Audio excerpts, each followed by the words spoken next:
abenshi baratangara cyane babona intambwe u Rwanda rumaze gutera mu iterambere nyamara mu myaka 30 ishize rwari rupfuye kubera jenoside yakorewe abatutsi yatwaye ubuzima bw'abarenga miliyoni imwe abandi bagasigara ntaho nikora. Jenoside yakorewe abatutsi mu mwaka w'1994 yashyizwe mu bikorwa nyuma y'imyaka myinshi itegurwa kuva mu mwaka w'1959 ubwo abatutsi bameneshwaga bagatwikirwa abandi bakicwa bazira ko bavutse. Abenshi bahuze igihugu bakiza amagara yabo, abasigaye mu gihugu nabo baratotejwe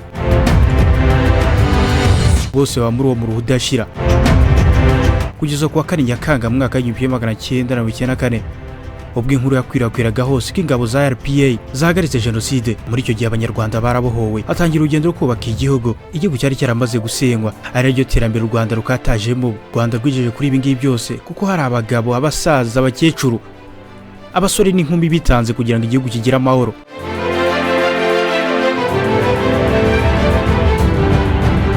Muri abo ngabo harimo ambasaderi Mutanguha wakoreye igihugu kuva mu nama zitegura urugamba n'urugamba rwo kubohora igihugu kugeza n'uyu munsi,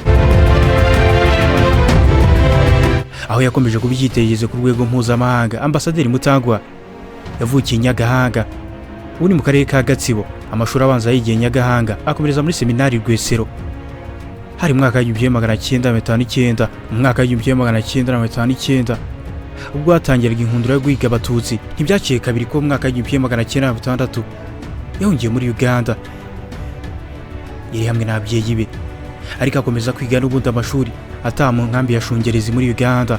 Yabanje kwiga umwaka umwe amuteguraga kwisanga muri porogaramu y'imyigishirize ya Uganda, akomereza yisumbuye muri seminari ya Kitabi yari iherereye muri Ankole hari muri diocese ya Mbarara. Ambasaderi Mutanguha yakomeje muri seminari nkuru ya Katigondo iherereye i Masaka, ahamara umwaka umwe n'igice. Ajya muri seminari yari iherereye i Gulu mu majyaruguru ya Uganda, ahiga imyaka 2. Mu mwaka w'1973 Ambasaderi Mutanguha yakomereje muri kaminuza ya Makerere, ari imwe muri kaminuza zikomeye cyane mu karere.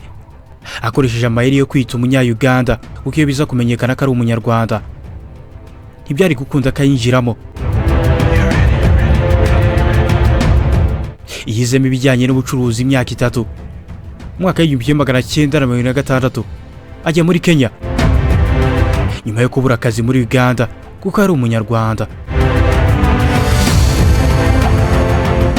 Ati nabesha badukoreshaga ikizamini cy'akazi ko ndi umunya-Uganda, ariko bambaza ibibazo ndatsindwa. Yarambajije ati umuyobozi w'akagari yitwa nde? Aho ntabwo nari kubimenya ko nabaga mu nkambi. Ibyo kubona akazi muri Uganda byaranze, yerekeza muri Kenya atangira kwigisha mu ishuri ryisumbuye rya St Mary. Ni St Mary Kitale riherereye mu burasirazuba bw'iki gihugu.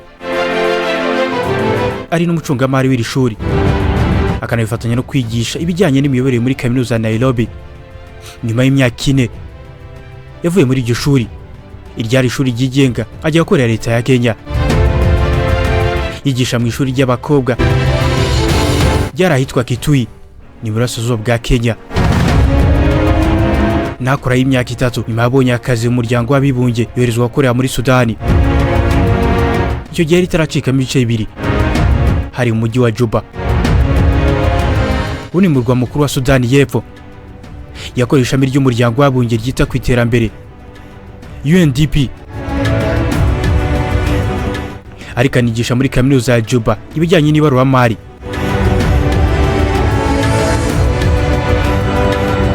Haje ibibazo by'umutekano mu cya Ambasaderi Mutanguha yimurirwa i Khartoum, akora mu biro bya Loni umwaka umwe.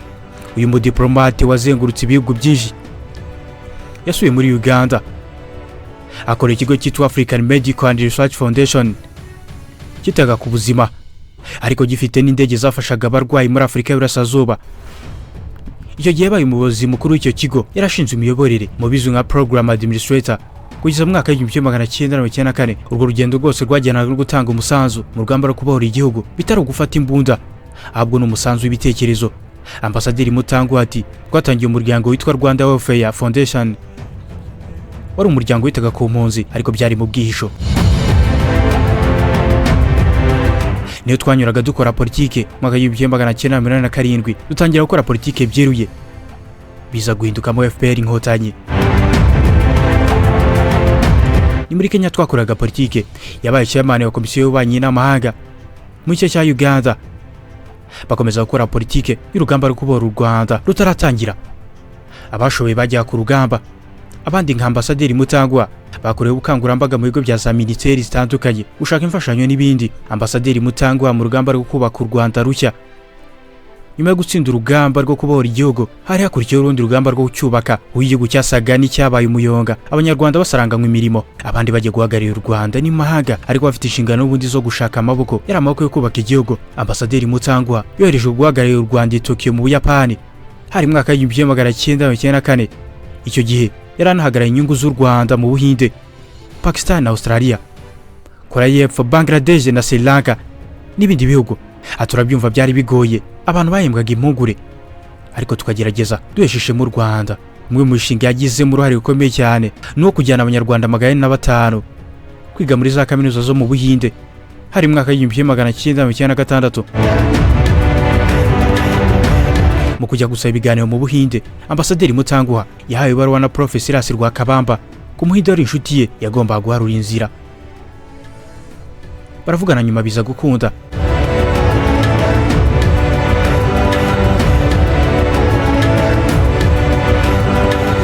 Ati abantu bari bazi ko zari buruse z'Ubuhinde, ntabwo ari byo. Leta y'u Rwanda yashatse amafaranga irihira abana bose. Mu cyumweru kimwe nari maze kubona imyanya 90. Icyo gihe Perezida Kagame wari vice perezida w'igihugu anomangu ushaka imyanya myinshi ko yifuzaga ko abasirikare babona amahirwe yo kujya kwiga.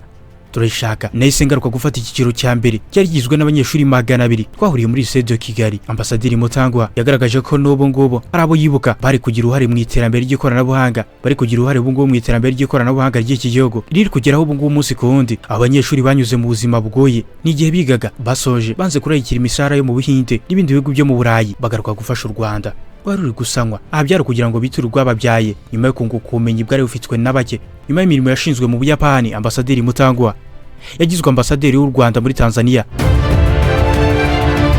Nabwo aza kuruhagarira mu birwa bya Maurice, Madagascar, Zambia, Malawi, Mozambique no muri Komesa. Yamaze y'imyaka 5 asoje inshingano yaratashye, ahabwa akazi muri Minisiteri y'Ububanyi n'Amahanga ashinzwe Protocole y'umukuru w'igihugu. Ajya kuyobora iposita y'u Rwanda imyaka 4.